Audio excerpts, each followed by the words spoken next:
আনফুসাকুম ওয়া আহলিকুম নারা। माइक में थोड़ा आवाज दीजिएगा, माइक में थोड़ा आवाज बढ़ाइए। अल्लाह रब्बुल आलमीन आयातটাতে বলেন, হে ঈমানদার বান্দা বান্দি তোমরা শোনো, আল্লাহ রাব্বুল আলামিন এই আয়াতে বেঈমানকে ডাক দেন না, আল্লাহ রাব্বুল আলামিন ধোঁকাবাজকে ডাক দেন না, আল্লাহ রাব্বুল আলামিন মদখোরকে ডাক দেন না, আল্লাহ রাব্বুল আলামিন মিথ্যাকারীকে ডাক দেন না। আল্লাহ রাব্বুল আলামিন ঈমানদার বান্দা বান্দীদেরকে ডাক দিচ্ছেন যে এক আল্লাহকে বলে স্বীকার করেছেন, নবীর প্রতি ঈমান এনেছেন, আখিরাতের প্রতি ঈমান, যারা জান্নাত জাহান্নাম বলে বিশ্বাস করেছে।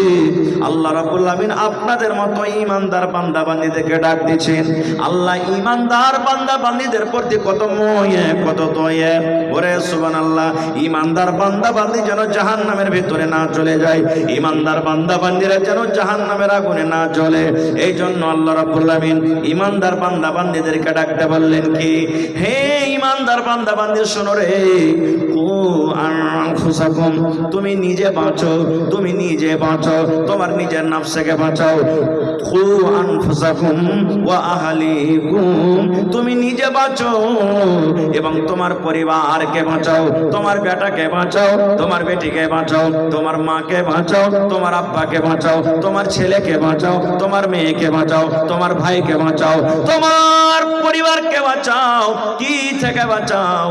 আল্লাহ রাব্বুল আলামিন বলেন, নার, জাহান্নামের আগুন থেকে বাঁচাও। কত সুন্দর করে আল্লাহ বলছেন, হে ঈমানদার বান্দা বান্দীরা, তুমি এবং তোমার পরিবারকে কি থেকে বাঁচাও? জোরে বলেন, আর একটু জোরে বলেন, জাহান্নামের আগুন থেকে বাঁচাও। আচ্ছা বলেন তো ভাই, আমরা কি দু চোখে জান্নাত দেখেছি? একটু কথা বলেন, জান্নাত দেখেছি? আমরা দু চোখে কি জাহান্নাম দেখেছি? জাহান্নাম কেউ দেখেনি গো। কিন্তু আল্লাহ তাআলা বলেন, হে ঈমানদার বান্দা বান্দি, আমি নেককার মানুষের জন্য জান্নাত তৈরি করেছি। আর এমনই জান্নাত দু চোখে দেখা দূরের কথা, মানুষ অনুভব করতে পারবে না অন্তরে যে জান্নাতটা হবে কেমন। এমন জান্নাত আমি তৈরি করেছি, কেউ দেখেনি। এবং জাহান্নামটা হলো খুবই ভয়ঙ্কর জায়গা, কঠিন জায়গা। কেমন কঠিন জায়গা? আচ্ছা আপনি বলেন তো, আল্লাহ এখানে জাহান্নামের আগুন থেকে বাঁচতে বললেন। আজকে যদি আপনি একটা চেরাগ ধরিয়ে দেন, চেরাগ তো বাড়িতে আছে, এখন না থাক, দেখেছেন চেরাগ, মোমবাতি দেখেছেন, জ্বালিয়ে দিলেন। এবার যদি আমি বলি যে হাজি ভাই, আপনার এই হাতখানটাকে কিংবা লোকটাতে 1 মিনিট পর্যন্ত এরকম করে ধরে থাক চেরাগ চালিয়ে, পারবো আমরা কেউ? কথা বলেন, পারবো? পারবো না। যদি বলে 8 মিনিট 30 সেকেন্ড ধরে থাকেন, পারবো ভাই? পারবো কি? কেন পারবো না? হাত জ্বলে যাবে, হাত জ্বলে যাবে। আল্লাহ রাব্বুল আলামিন বলেন, হে ঈমানদার বান্দারে, জাহান্নামের ভিতরে আছে আগুন, জাহান্নামের ভিতরে আছে আগুন। আল্লাহ বলেন, বান্দারে তুমি এবং তোমার পরিবারকে জাহান্নামের আগুন থেকে বাঁচিয়ে নাও। এবার বলি বন্ধুরে, আমার মাওলানারা বসে আছেন, জিজ্ঞাসা করবেন, আল্লাহর নবী বলেছেন আল্লাহ রাব্বুল আলামিন ৭০ ভাগ আল্লাহ আগুন তৈরি করেছেন। এই দুনিয়াতে যেটা ভাগ আগুন আছে, এরকম করে করে ৭০ ভাগ আগুন আল্লাহ রাব্বুল আলামিন তৈরি করেছেন। ৭০ ভাগ আগুনের মধ্যে ৬৯ ভাগ আল্লাহ রাব্বুল আলামিন জাহান্নামের ভিতরে রেখেছেন। আর 1 ভাগ আগুন আল্লাহ রাব্বুল আলামিন দুনিয়াতে দিয়েছেন। 1 ভাগ আগুনের যদি এত দাম হয়, 1 ভাগ আগুনের যদি এত ভোল্টেজ হয়, 1 ভাগ আগুনের যদি এত তাপ হয়, যে আগুন যদি আমাদের হাতে লেগে যায়, হাত কিন্তু ফোঁসা পড়ে যায়, হাত আমাদের জ্বলে যায়। যে আগুনের ভিতরে আমরা 1 মিনিট পর্যন্ত নিজের হাত খানটাকে দিতে পারবো না। 1 ভাগ আগুনের যদি এত তাপ হয়, ওরে সুবহানাল্লাহ, আল্লাহ বলেন বান্দারে, তুমি 1 ভাগ আগুন দুনিয়াতে তুমি এত সহ্য করতে পারো না, তার তাপ আমি আল্লাহ রাব্বুল আলামিন 69 ভাগ আগুন জাহান্নামের ভিতরে রেখেছি। আল্লাহ মানুষকে ডাকতে বলে, বান্দারে তোমাদের প্রতি আমার মায়া আছে রে বান্দা, তোমাদের প্রতি আমার দয়া আছে, তোমরা জাহান্নামের ভিতরে জ্বলবে, আমি আল্লাহ সহ্য করতে পারবো না। এই জন্য ঈমানদার বান্দা বান্দি, তুমি এবং তোমার পরিবারকে জাহান্নামের আগুন থেকে বাঁচিয়ে নাও। কেন? আল্লাহ তাআলা বলছেন, ওয়াকুদুহান নাস ওয়াল হিজারা, জাহান্নামের লোকরি হবে কে? মানুষ এবং পাথর। পড়েন সুবহানাল্লাহ, জোরে পড়েন সুবহানাল্লাহ। জাহান্নামের লোকরে কি হবে? মানুষ এবং পাথর। আপনারা বলবেন হাজি মৌলানা, মানুষ নেই জ্বলে পড়ে ছাই হয়ে যাবে, পাথর কি পুড়ে জাহান্নামের ভিতরে? আজ থেকে মোটামুটি 15 দিন মাস আগে মোবাইলে দেখেছেন আমেরিকাতে আগুন লেগেছিল, দেখেছেন? আগুন লেগেছিল, আপনারা মোবাইলে দেখেছেন?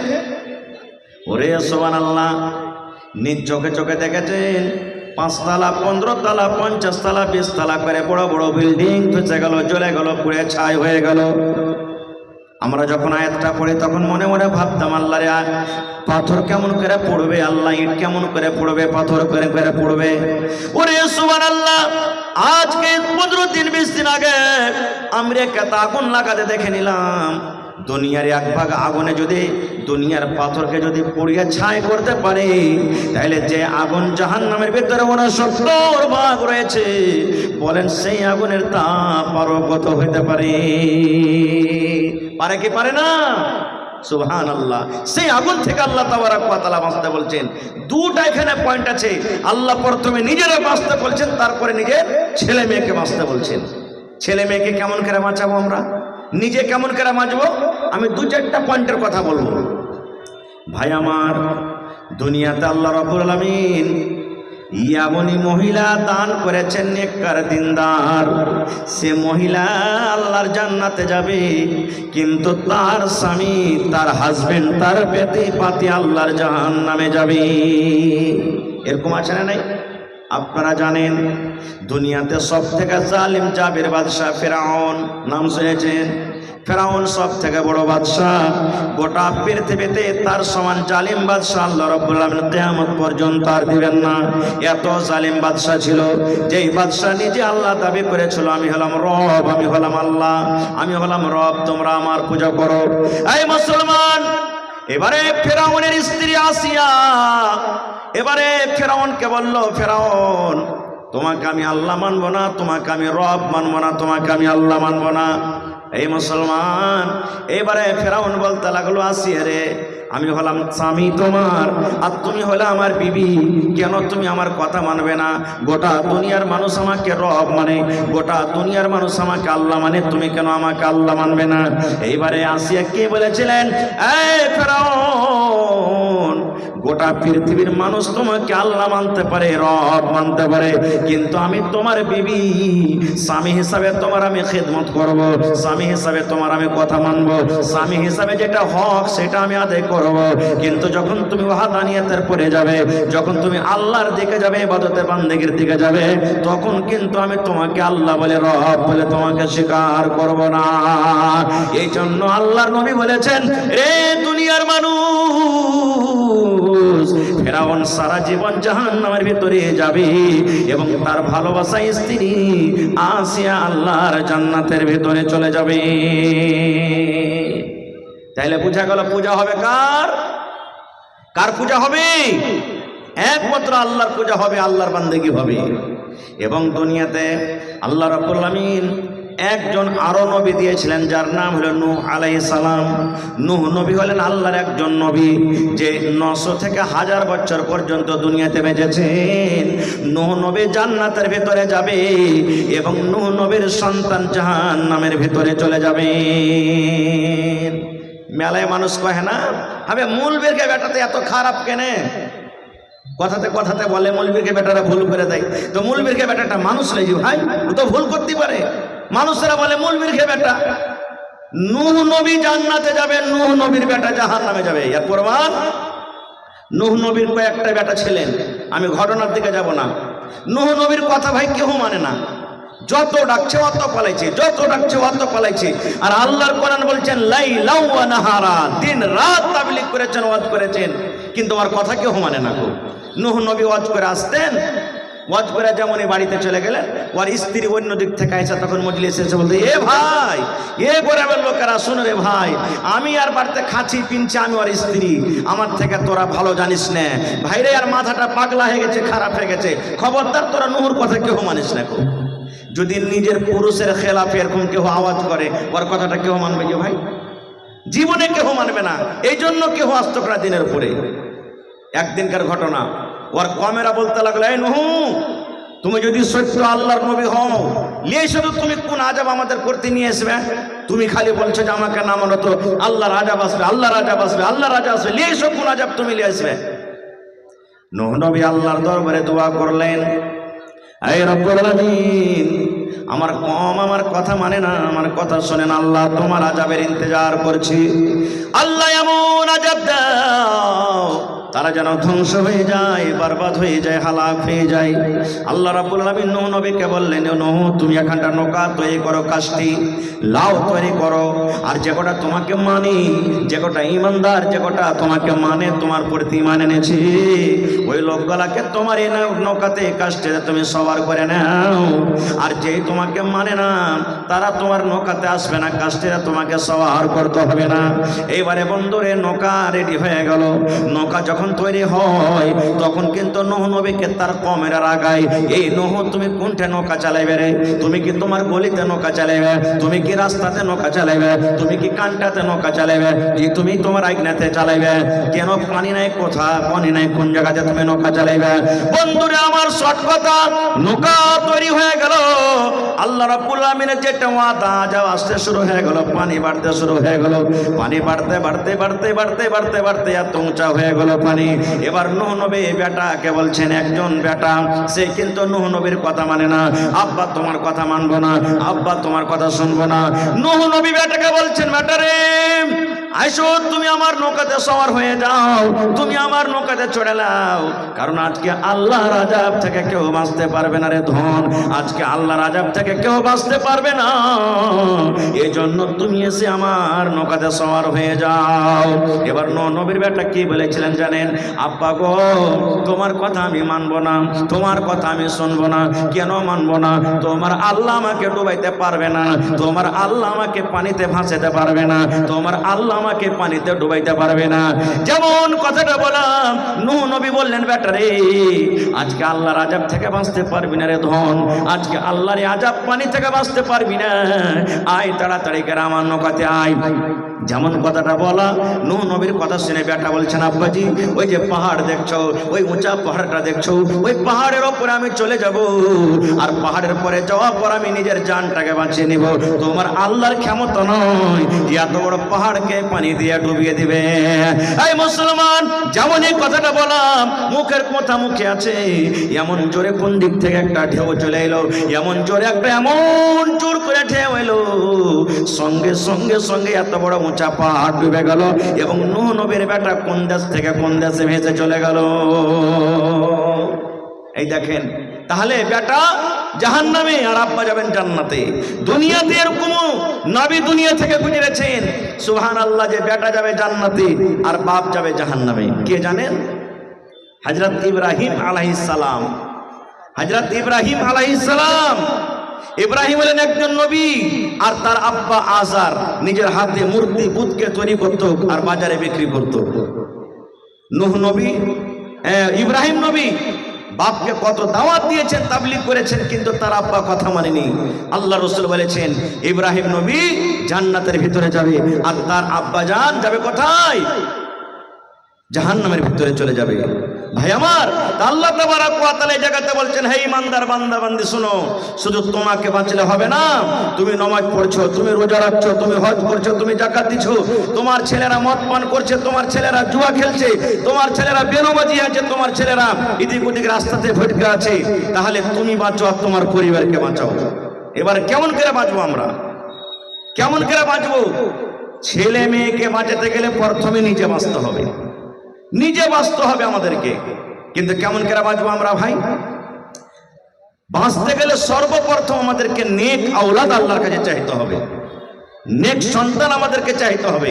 কেমন নেক সন্তান চাইতে হবে? আজকে আপনার ছেলে হয় না, আমার ছেলে হয় না, 10 বছর 15 বছর বিয়ে হয়ে গেল, সন্তান হয় না, আল্লাহর কাছে দোয়া করছি, আল্লাহ জি একটা ছেলে গেলা দাও না, আল্লাহ রাত দিন নামাজ পড়ে আঁচল পেতে পেতে আমার মায়েরা দোয়া করবেন, আল্লাহ একটা ছেলে গেলা দাও না, আল্লাহ একটা ছেলে দাও। শুধু ছেলে চাহাচ্ছি, ছেলে চাহা শুধু যথেষ্ট নয়, ছেলে চাহাটাই খুব বড় নয়, ছেলে চাহার মতন চাইতে হবে। কেমন চাইতে হবে?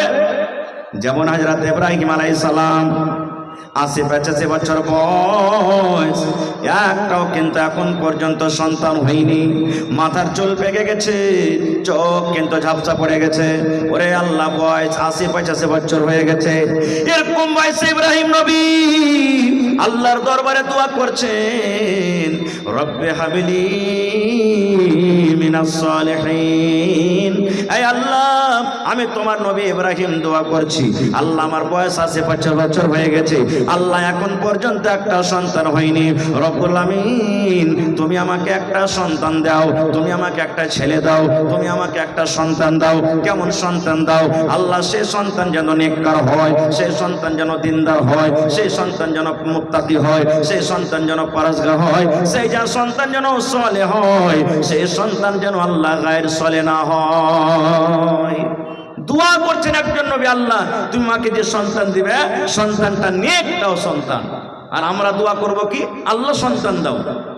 তো দুটাতে পার্থক্য হলো না? হলো না ভাই? পার্থক্য হলো না? হলো না?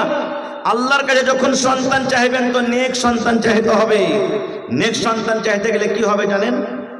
আর আপনার যদি সন্তানটা নেক হয় তা আপনার জন্য কত লাভ আছে, সুবহানাল্লাহ। আল্লাহ রাসূল বলেছেন, ইজা মাতাল ইনসান, মানুষ যখন মরে যায় সমস্ত আমল তার বন্ধ হয়ে যায়। দুনিয়াতে বেঁচে আছেন, নামাজ পড়বেন নেকি পাবেন, রোজা রাখবেন নেকি পাবেন, তেলাওয়াত করবেন নেকি পাবেন, দান করবেন নেকি পাবেন, হজ করবেন নেকি পাবেন। আল্লাহ রাসূল বলেছেন, উম্মত যতদিন মানুষ বেঁচে আছে ভালো আমল করলে নেকি আছে, কিন্তু লোকটা যখন মরে যাবে, মরে যাওয়ার সাথে সাথে সমস্ত আমল কিন্তু তার বন্ধ হয়ে যায়। নামাজ পড়ে নেকি হজল, নামাজ পড়তে নেকি পেতেন, মত হয়ে গেল, নেকি বন্ধ হয়ে গেল। রোজার মাসে রোজা রাখলে নেকি হতো, মত হয়ে গেল, আপনার নেকি বন্ধ হয়ে গেল। তেলাওয়াত করছিলেন নেকি পাওয়া যেত, মত হয়ে গেল, নেকি বন্ধ হয়ে গেল। কিন্তু নবী বলেছেন, উম্মত রে, তিনটা আমল এমন আছে উম্মত, তিনটা নেকি এমন আছে, তিন প্রকার আমল এমন আছে, তুমি কবরের ভিতরে চলে যাবে, তুমি মরে যাবে, তোমার মত হয়ে যাবে, কিন্তু উম্মত রে কিয়ামত পর্যন্ত তোমার কবরে নেকি জারি থাকবে। তোমার ওই নেকি আল্লাহ রাব্বুল আমিন বন্ধ করবেন না। অনলাইন তোমার কবরে নেকি ঢুকতে থাকবে, অনলাইন তোমার কবরের ভিতরে নেকি যেতে থাকবে। তিনটা আমল এমন আছে মরার পরও কিন্তু আপনার ওই কবরে নেকি যেতে থাকবে, বন্ধ হবে না কোনোদিন। বলবেন জি, তিনটা আমল বন্ধ হবে না? না। কি আমলটা? এক নম্বরে নবী বলেছেন সাদকায়ে জারিয়া। সাদকায়ে জারিয়া কাকে বলে? এই যে দেখেন এত সুন্দর সুন্দর মাদ্রাসা আপনারা করে রেখেছেন, এটা হলো সাদকায়ে জারিয়া। 1 টাকা দিয়েছেন, 1000 দিয়েছেন, 1 মোট চাল দিয়েছেন, আপনি একদিন কাম করে দিয়েছেন। আল্লাহুস সামাদ, এই মাদ্রাসা যতদিন কায়েম আছে, কায়েম থাকবে। আপনি কবরে চলে যাবেন, মাদ্রাসাতে পড়ালেখা হবে, কোরআন পড়া হবে, দিনের পড়া হবে, দোয়া হবে। আপনার এই তৈরি করা মাদ্রাসাতে পড়ালেখা করবে ছেলেরা, ওরা যা নেকি পাবে আল্লাহ রাব্বুল আমিন আপনার কবরে কিন্তু নেকি জারি করে দেবেন। মসজিদ আপনি বানিয়ে চলে গেছেন, মসজিদে যতদিন লোক নামাজ পড়বে মসজিদ কায়েম থাকবে। আপনি কবরে চলে গেছেন, আল্লাহ রাব্বুল আমিন আপনার কবরে কিন্তু অনলাইন নেকি দিয়ে দিবেন। আপনি কোনো ইয়াতিম বাচ্চাকে, মাদ্রাসার কোনো গরিব ছেলেকে আপনি 10 টাকা দিয়ে দিয়েছেন, আপনি একটা জামা কিনে দিয়ে দিয়েছেন, আপনি একটা লুঙ্গি গালা কিনে দিয়ে দিয়েছেন। কোনো বাচ্চাকে চাপ্পাল নাই ময়া হয়েছে, আরে এটা গরিবের বাচ্চা, আমি একটা চাপ্পাল গালা দিয়ে দিই। ওরে সুবহানাল্লাহ, কত গরিবের বাচ্চা আছে মাসে 300 টাকা 400 টাকা খোরাকের ফিস জুটে না। আপনি বাচ্চাটাকে যারা বলছেন, বাবুরে তোমার 1 মাসের খোরাকের ফিস আমি 300 টাকা তোমাকে দিয়ে দিলাম, বাবুরে 1 সাইড তোমাকে পায়জামা আমি দিয়ে দিলাম। এই যে আপনার দেওয়া টাকাতে যদি কোনো বাচ্চা হাফেজে কোরআন হয়ে যায়, যদি কোনো বাচ্চা আলিম দিনদার, আলিম নেককার দিনদার যদি আলিম হয়ে যায়, ওরে সুবহানাল্লাহ, আপনি কবরে চলে যাবেন। আল্লাহ রাব্বুল আমিন ওই ছেলেটাকে যে আপনার দুয়াতে, আপনার মেহনতে, আপনার টাকাতে আল্লাহ কামিয়াব করলেন, ওই নেকিটা আল্লাহ রাব্বুল আমিন আপনার কবরে জারি করে দেবেন। তারপরে 2 নম্বরে রাসূল বলেছেন, ওরে সুবহানাল্লাহ, ওয়ালাদুন সালিহুন ইয়াদউ লাহু, নেক সন্তান, নেক আওলাদ দুনিয়াতে ছেড়ে গেছেন। একটা বেটাকে নেককার করে গেছেন, বেটিকে নেককার করে গেছেন, বেটিকে দিনদার করেছেন, বেটা দিনদার করেছেন। আপনি কবরে চলে যাবেন রে বন্ধু, ওই বেটা যখন আপনার জন্য দোয়া করবে, আয় রব্বুল আমিন, জানি না আমার আব্বা জান দুনিয়াতে কি গুনাহ করেছেন, কি আমল করেছে আল্লাহ জানি না, তুমি জানো আমি জানি না। মা ওরে আল্লাহ কবরে চলে গেছেন, বেটে দোয়া করবেন রব্বুল আলামিন, আমার মা কবরে চলে গেছেন, আব্বা কবরে চলে গেছেন রব্বুল আলামিন, আমি বেটি হয়ে তার জন্য দোয়া করি। আল্লাহ আমার আব্বা মায়ের জীবনে যদি কোনো গুনাহ হয়ে থাকে, ছোট বড় সাগিরা কাবিরা, আয় রব্বুল আমিন, আমরা তার সন্তান হয়ে দোয়া করি, আল্লাহ তুমি আমার আব্বা মায়ের জীবনের গুনাহ খাতাকে আল্লাহ মাফ করে দাও। আল্লাহ আমার মা বাবার কবরে তুমি জান্নাতের বিছানা দিয়ে দাও। আল্লাহ মা বাবার কবরকে তুমি নূর দিয়ে মানাও করে দাও। যখন নিজের সন্তানেরা এরকম ভাবে দোয়া করবে, আল্লাহ রাব্বুল আমিন ফেরেশতাকে বলবেন, ফেরেশতা রে, ওর নেককার সন্তান নেককার আওলাদেরা দোয়া করেছে রে ফেরেশতা, যা যা যা যা, আমি আল্লাহ রাব্বুল আমিন আদেশ করি ওই নেককার ছেলে এবং মেয়ের ওই দোয়াটাকে আল্লাহ রাব্বুল আমিন আদেশ করবেন কবরের ভেতরে দিয়ে দাও। শুধু তা নয়, আপনার ছেলে আপনার মেয়েরা যদি আপনার জন্য দান করে, যখন আপনার জন্য দান করবে, নাম ধরে ধরে দান করবে, আল্লাহ রাব্বুল আমিন বলবেন, বান্দারে যা, তার নেককার সন্তান ছেলে মেয়েরা দান করেছি, যারে যা যা, ওই ছেলে এবং মেয়ের দানটাকে তোমরা কবরের ভেতরে পৌঁছে দাও। নারে তাকবীর।